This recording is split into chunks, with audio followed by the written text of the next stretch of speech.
울타리에 와주셔서 고맙습니다.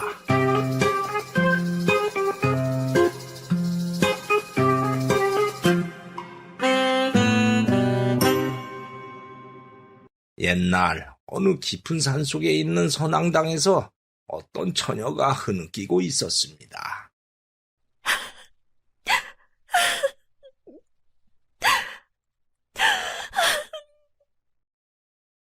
처녀는 그날 밤 이무기에게 바쳐지는 제물이었습니다.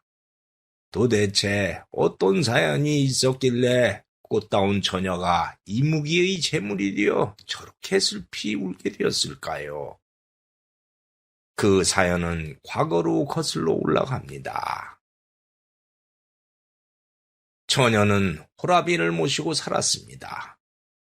가난한 살림이었지만은 어머니가 일찍 돌아가시자 처녀는 혼자가 된 아버지를 위해 효도를 다하며 살았지요. 아버지는 농산일 틈틈이 산 너머의 황부자 댁에 가끔 가서 거드렛 일을 해주고 품삯을 받아와 생계를 이어갔습니다. 황부자는 한양의 권세가 높은 대감에게 해마다 뇌물을 바쳐 이권을 따내서 무역을 해 큰 재산을 모은 사람이었습니다. 그런데 황부자가 어느 날 처녀의 아버지에게 심부름을 시키는 것이었습니다. 그 괴짝 속에 있는 보물은 한양의 박대감에게 올리는 것이다. 귀한 것이니 잘 전해줘야 한다. 심부름을 하고 오면은 1년 먹을 쌀을 품삯으로 주마. 예? 1년 먹을 쌀을 주신다고요? 알겠습니다, 나으리. 처녀의 아버지는 1년치 쌀을 받을 기대감에 그렇게 한양으로 떠났지요. 그런데 아버지가 산길을 가던 중 힘이 들어 잠시 쉬다가 깜빡 잠이 들었습니다. 그런데 잠에서 깨어나 보니 보물이 든 괴짝이 감쪽같이 사라져버린 것이 아닙니까?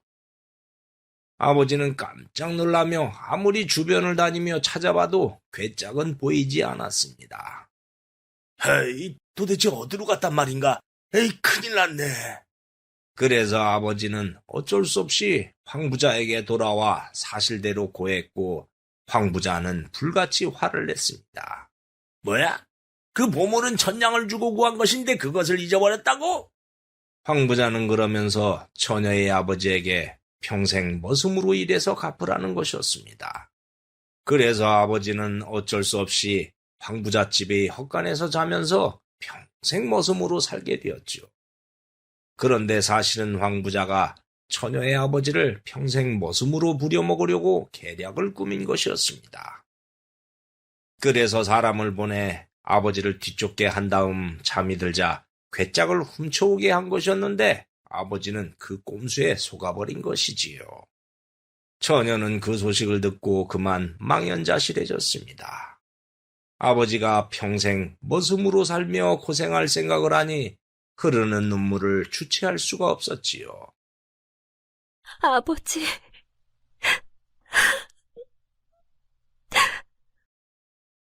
그런데 어느 날 멀리 떨어진 달래골이라는 고을에서 제물로 바쳐질 처녀를 찾는다는 소문이 들려왔습니다. 그 달래골은 해마다 홍수가 범람해서 고을 사람들이 많은 피해를 봤습니다. 그래서 고을의 촌장이 용하다는 점쟁이를 찾아가 홍수를 막을 방법을 물어봤습니다. 그러자 점쟁이는 이렇게 말하는 것이었습니다. 그 고을 상류에 있는 큰 저수지에 이무기가 살고 있는데 그 이무기가 요술을 부려서 홍수가 난다는 것이었습니다.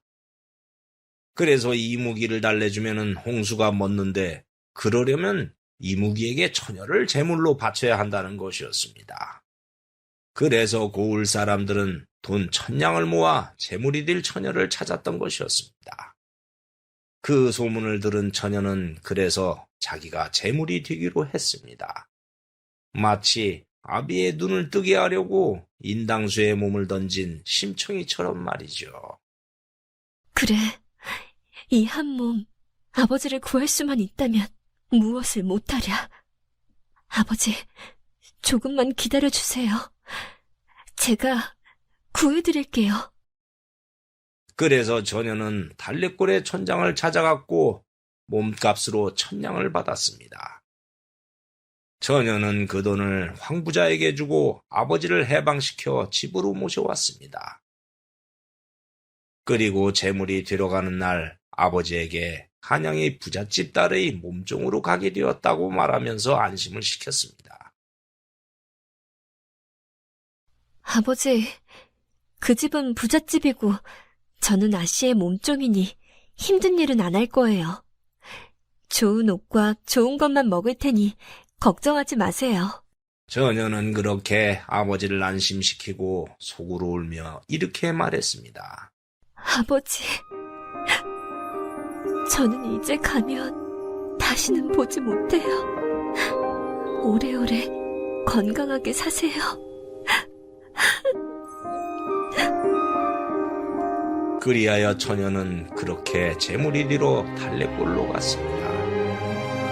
그런 사연으로 처녀는 선앙당에서 이무기의 재물이리어 기다리고 있었던 것이었습니다.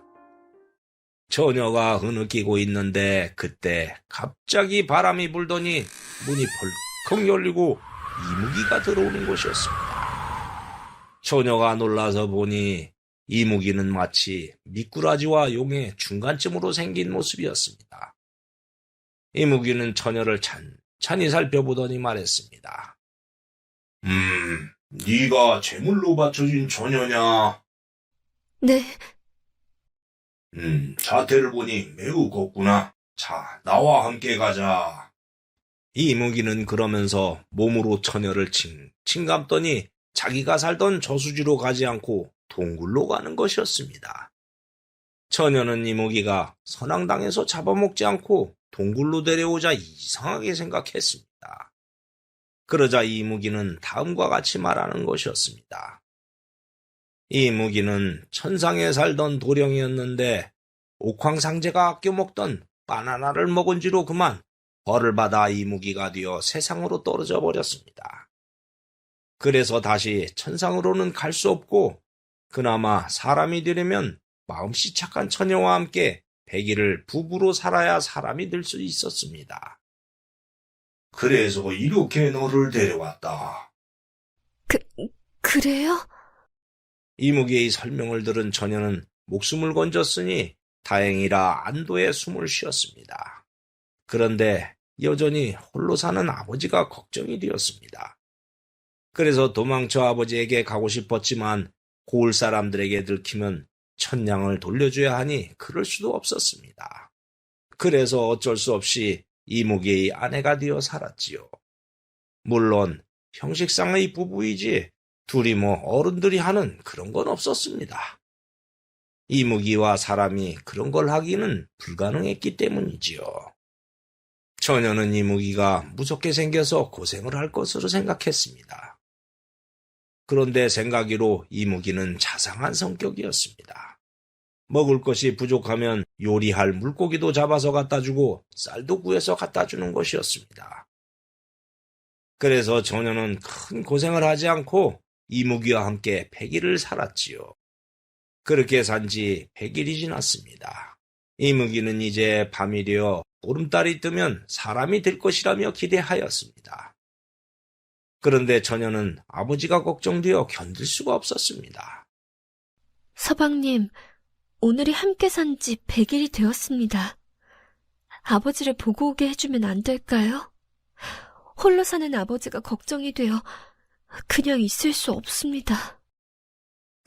그렇게 해라. 그런데 꼭 보리개떡을 넉넉하게 만들어서 가거라.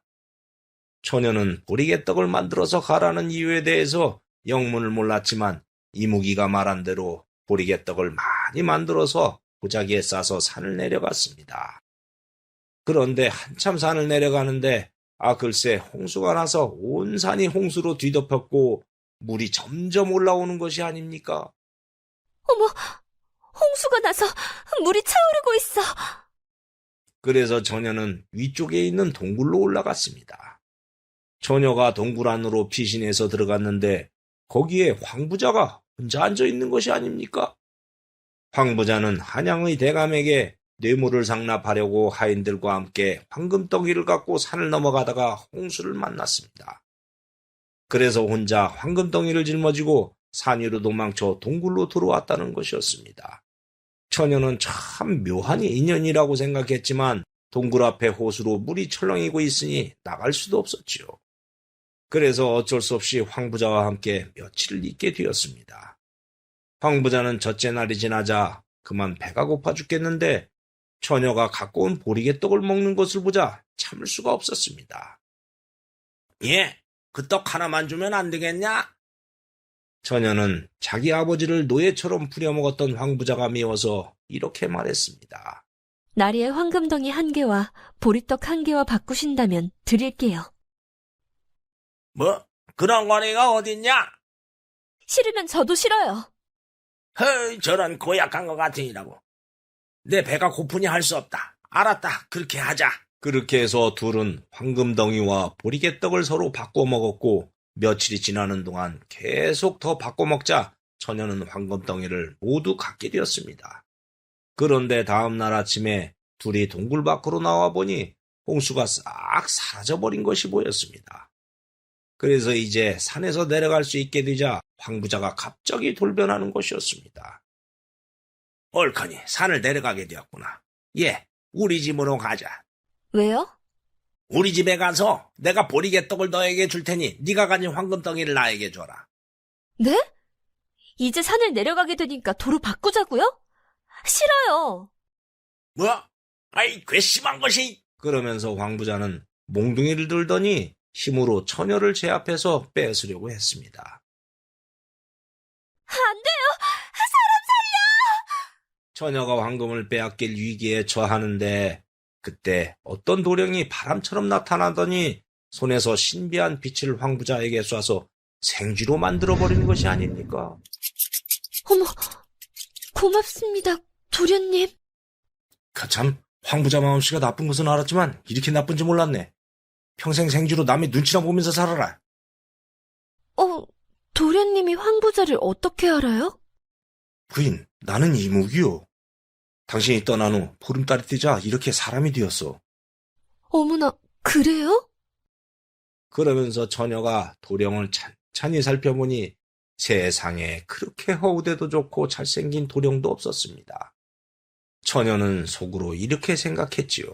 세상에, 저렇게 잘생긴 남자가 또 있을까? 이럴 줄 알았으면 진작에 제물로 간다고 할걸. 그래서 처녀는 그때부터 도령을 진짜 서방님으로 생각하며 함께 살기로 했습니다. 서방님, 그런데 이해가 안 되는 것이 있어요. 제가 제물로 바쳐졌는데 왜 홍수를 일으켰어요? 사실 홍수는 내가 일으킨 것이 아니라 저 산 너머의 저수지에 사는 흑룡이 일으킨 것이었어. 그래서 어제 그 저수지로 가서 흑룡을 미꾸라지로 만들었으니 앞으로 홍수는 나지 않을 거요. 정말요? 다행이네요. 그리고 나는 그대가 황부자와 동굴에서 만날 것도 알고 있었어. 그래서 보리개떡을 만들어서 갖고 가라고 한 것이었던 거요. 처녀는 그제서야 이무기가 개떡을 갖고 가라고 한 이유를 알았습니다. 어쨌든 그렇게 해서 도령은 처녀의 남편이니 장인어른께 인사를 함께 드리러 가자고 했고 둘은 기쁜 마음으로 처녀의 집으로 갔습니다. 한편 황부자의 부인은 홍수가 몰려오자 산으로 피했다가 홍수가 물러나자 집으로 돌아왔습니다. 근데 안방으로 들어오니 웬 생쥐 한 마리가 기어다니는 것이 아닙니까? 생쥐는 황부자였는데 그래도 자기 집이라고 찾아온 것이지요. 생쥐를 본 부인은 황당해서 다듬이 빵망이로 생쥐를 때리며 쫓아갔습니다. 에? 홍수가 지나가니까 이번엔 웬 생쥐여? 에이, 재수없어. 이놈의 생쥐 죽어라, 죽어! 아이고, 마누라 나야, 나라고. 아이고, 살려. 그렇게 생쥐는 방망이에 허리를 맞아 불구가 되어서 시궁창에서 죽을 때까지 고생하며 살았다고 합니다. 그리고 처녀와 도령은 집에 가서 아버지에게 인사를 드린 후 혼인을 해서 정식 부부가 되었습니다.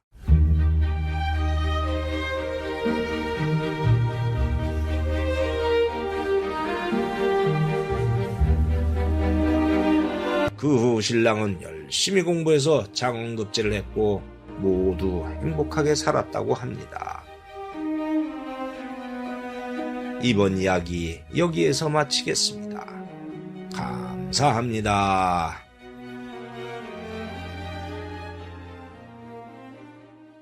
구독과 좋아요를 누르면 다음에 영상이 새로 만들어졌을 때 먼저 보실 수 있습니다.